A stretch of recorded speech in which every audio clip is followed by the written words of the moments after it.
오늘 말씀 제목은 선에 속하라는 제목으로 말씀을 나누겠습니다. 우리는 혼자서 이 땅에 살아가는 것이 아니라 항상 주변 사람들과 어울리면서 살아가는 인생입니다. 사람들과 늘 몸을 부딪히며 살아가다 보면 좋은 사람을 많이 만나기도 합니다. 좋은 사람을 많이 만나기도 하지만 때로는 나쁜 이웃과 대면할 때가 있습니다. 좋은 이웃과 살아가는 것은 그리 어렵지가 않습니다. 우리는 상식적이고 또 믿음이 있는 사람들과 어울리기를 우리는 좋아합니다. 그런데 성경은 너희는 교회의 빛이다, 너희는 교회의 소금이다 이렇게 말씀하지 않으셨습니다. 너희는 세상의 빛이요 너희는 세상의 소금이다. 우리는 세상의 빛과 소금의 역할을 감당하며 살아가는 존재라는 것이지요. 교회의 일도 마찬가지입니다. 교회는 혈과 육의 싸움이 아니라 영적인 싸움이기 때문에 늘 영적으로 무장해야 합니다. 하나님으로부터 힘을 얻고 사명을 감당해야 한다는 것이지요. 베드로전서 4장 11절 말씀을 보면 만일 누가 말하려면 하나님 말씀을 하는 것 같이 하고 누가 봉사하려면 하나님 공급하시는 힘으로 하는 것 같이 하라. 이 비결을 우리에게 가르쳐 주셨습니다. 오늘 본문은 교회에 모였을 때에 성도 간의 관계가 어떠해야 하며 또한 교회 밖에서 흩어져서 살아갈 때에 불신자와 관계는 어떠해야 하는지를 가르쳐 주고 있습니다. 먼저 성도 간의 관계를 보겠습니다. 9절과 10절 말씀입니다. 사랑에는 거짓이 없나니 악을 미워하고 선에 속하라. 형제를 사랑하여 서로 우애하고 존경하기를 서로 먼저 하며 라고 말씀하셨습니다.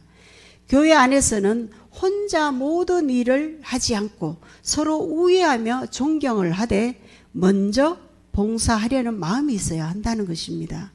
그러나 거짓 없는 사랑으로 하라. 사랑에는 거짓이 없을까요? 대부분의 사람들은 사랑하는 척 이렇게 예의를 갖추는 데 익숙합니다. 상대방의 감정을 상하지 않게 하려고 관계를 유지하기 위해 좋은 관계인 척, 또 사랑하는 척 이렇게 살아간다는 것이지요. 하나님은 이렇게 척하지 말라는 것입니다. 진정으로 형제 자매를 사랑하라고 말씀하고 있습니다. 하나님은 예의 바른 태도를 넘어서기를 우리에게 원하고 있습니다. 마음에서 우러나오는 참된 사랑을 하라는 것이지요. 성도들 간에 형제처럼 서로 우애하고 존경하되 누구나 할 것 없이 먼저 하라는 것입니다. 먼저 손 내밀고 먼저 봉사하고 먼저 사랑하라고 말씀하고 있습니다. 우리가 기억해야 할 것은 악은 미워하라는 것입니다. 악은 미워하되 선에 속하라. 이 선은 거짓 없는 사랑을 말씀합니다. 이 말씀은 거짓 없는 사랑을 하되 맹목적인 사랑이 아니라 선악을 분별하라는 것입니다. 누군가를 사랑할 때 선과 악이 항상 존재한다는 것이죠. 공존한다는 것이죠. 예를 들어보면 우리가 부모의 사랑에서 알 수 있습니다. 부모들이 자녀를 양육할 때 자녀가 악한 길로 가게 되면 매를 들거나 아니면 화를 내지요. 또 한편으로 그 화를 낸 것 때문에 부모는 가슴 아파하며 눈물을 흘리기도 합니다.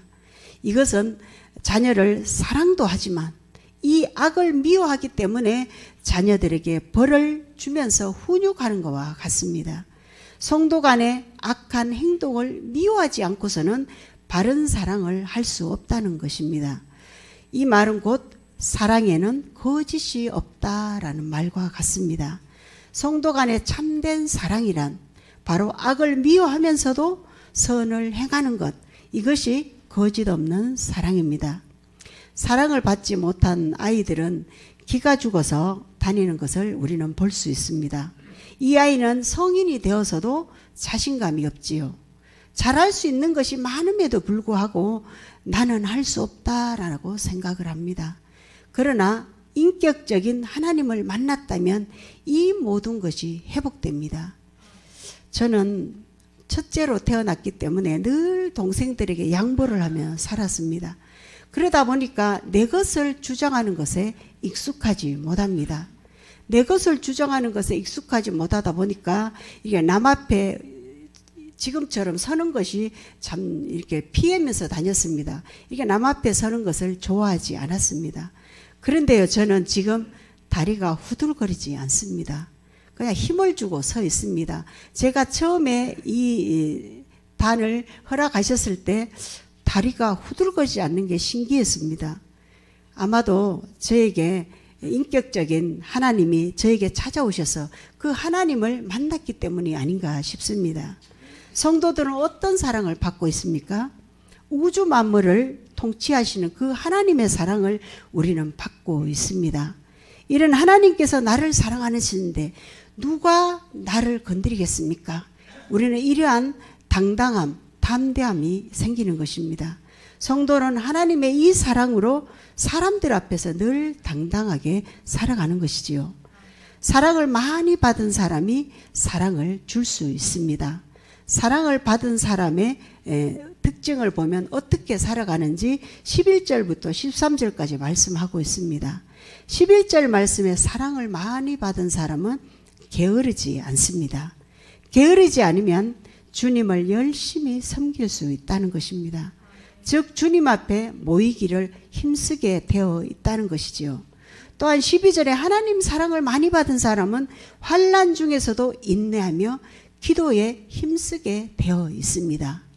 또한 13절에 또한 하나님의 사랑을 받으면 성도들을 위해 봉사하게 되어 있다는 것입니다.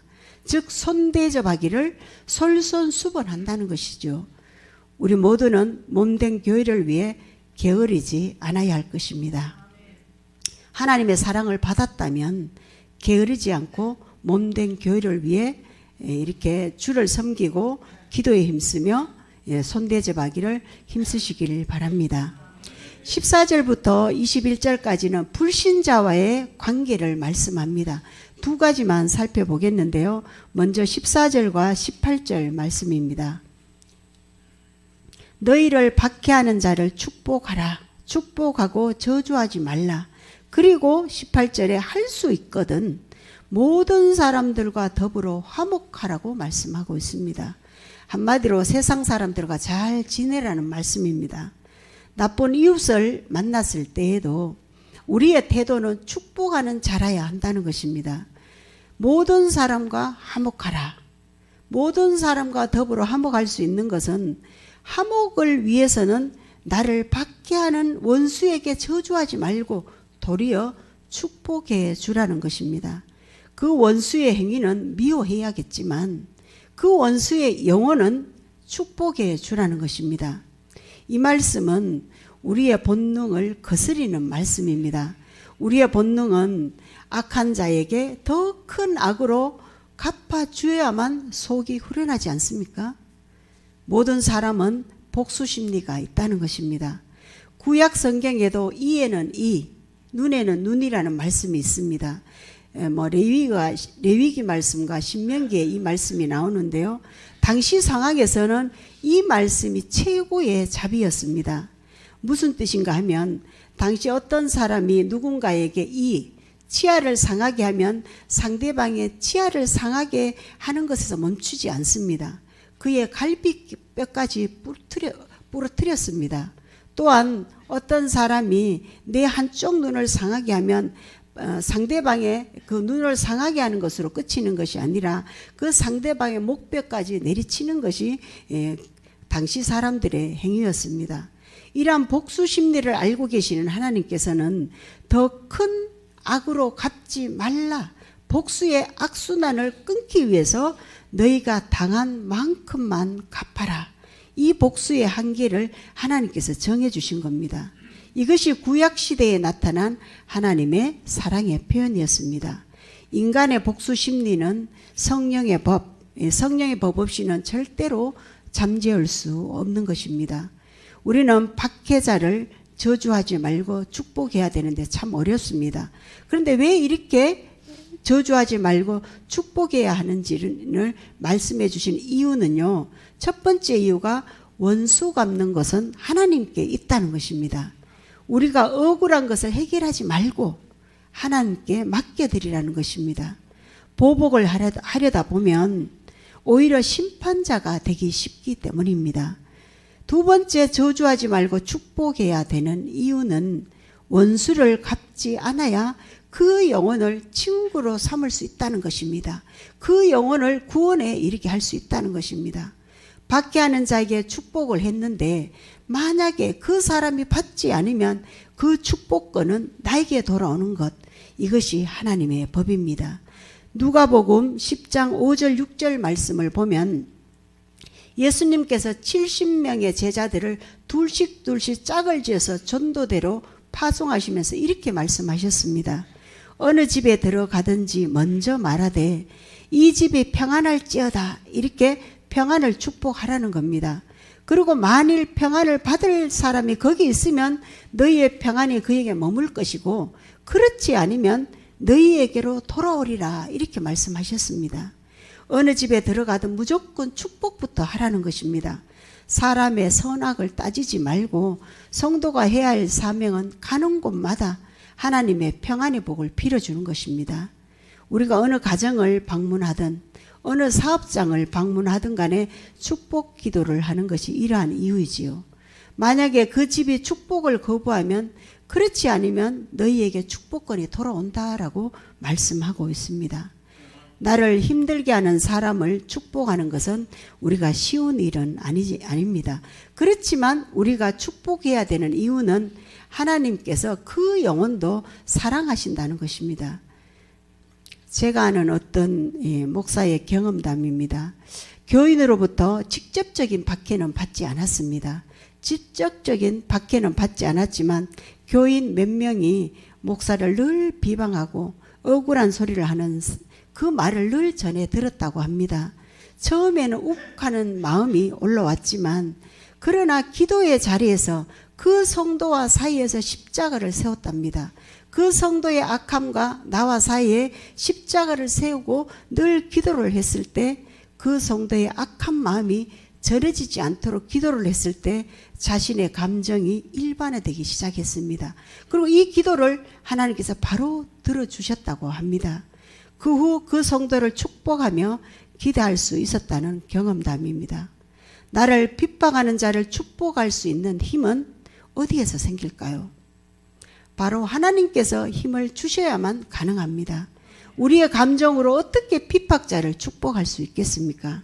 성령의 능력은 가만히 있으면 부어지는 것이 아니라 게으르지 않고 예배에 모이기를 힘쓰고 기도를 열심히 하고 내 손이 솔선수범하는 이러한 영성이 있어야 가능합니다.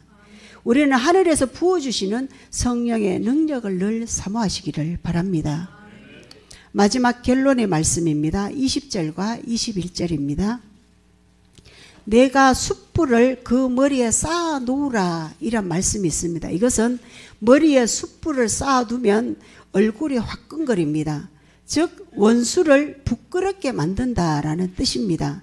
왜냐하면 원수라도 줄이면 먹이게 하고 목마르면 마시게 하면 그리함으로 그의 얼굴에 화끈거리게 해서 그 사람을 좋은 친구로 만들 수 있다는 것입니다. 원수를 위해 기도하며 축복할 수 있는 마음은 하나님 사람의 특징입니다. 하나님의 이러한 사람을 통해 일을 해 가시지요.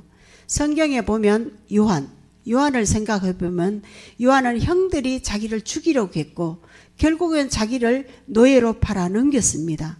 그런데 요셉이 애굽의 총리가 되었을 때 어땠습니까? 원수 같은 형들을 복수하지 않았습니다. 오히려 여기까지 온 것은 하나님의 섭리, 하나님의 계획하심을 고백했습니다. 또한 다윗은 어떻습니까? 원수 같은 사울이 늘 자기를 죽이려고 했을 때 자기는 그 사울을 죽일 기회가 있었습니다. 그러나 자기가 손을 대지 않고 하나님께 맡겨드리는 믿음을 보여주었습니다. 우리는 성경 말씀을 통하여 나의 마음을 다잡으며 살아가야 하는 것입니다. 우리 예수님은 또한 어떠하셨습니까? 자신을 억울하게 십자가에 못 박는 그 사람을 향해 저들을 용서하여 주십시오 하고 하나님께 기도하였습니다. 자기가 하는 일을 알지 못하나이다 라는 말씀을 하시고 운명하셨습니다. 우리는 기도하기 전에, 예배드리기 전에 마음으로 잡고 있던 그 멱살을 풀어야 합니다. 내 마음을 힘들게 하는 그 사람의 악한 감정을 내가 풀어야 합니다. 이렇게 할 때 우리에게 하나님의 능력이 임하고 주님 주시는 참 평안과 축복이 임할 것입니다. 원수를 위해 기도하며 축복할 수 있는 것은 하나님의 사람의 특징입니다. 그래서 21절에 말씀합니다. 악에게 지지 말고 선으로 악을 이기라 라고 말씀하고 있습니다. 악을 악으로 갚으면 어떻게 될까요? 내가 악을 동조하는 것이 됩니다. 나는 악을 광화하는 통도로 쓰임받고 마는 것입니다. 그럼 결국엔 그 영혼을 예수 믿는 자로 인도하지 못하게 되는 것이지요. 우리 마음에 있는 악한 감정은 하나님께 맡겨드리고 하나님 주시는 선으로 악을 이기라 말씀하고 있습니다. 우리는 하나님의 사랑을 받았기에 남을 용납할 수 있는 여유가 생기는 것입니다.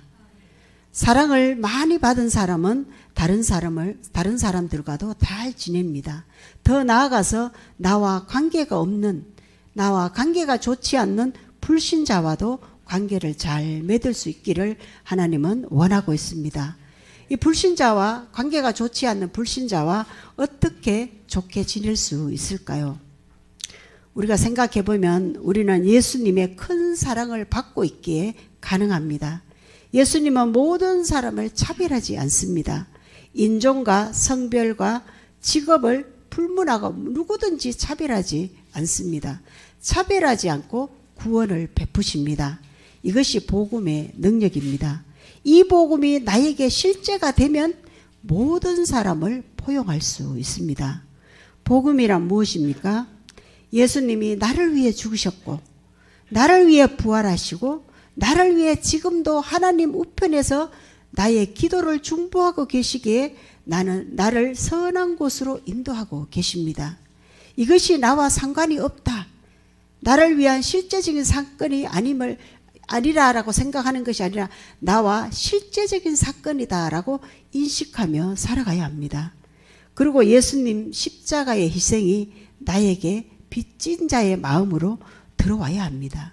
그럼 우리는 누구나 사랑할 수 있는 존재로 변화되는 것입니다. 이 복음은 우리가 감당할 수 없는 사랑입니다. 이 세상에 어떤 신이 자기 백성을 위해 목숨을 버립니까? 하나밖에 없는 자기 목숨을 대신할 신은 이 세상에 아무도 없습니다. 복음은 우리가 감당할 수 없는 크나큰 사랑입니다.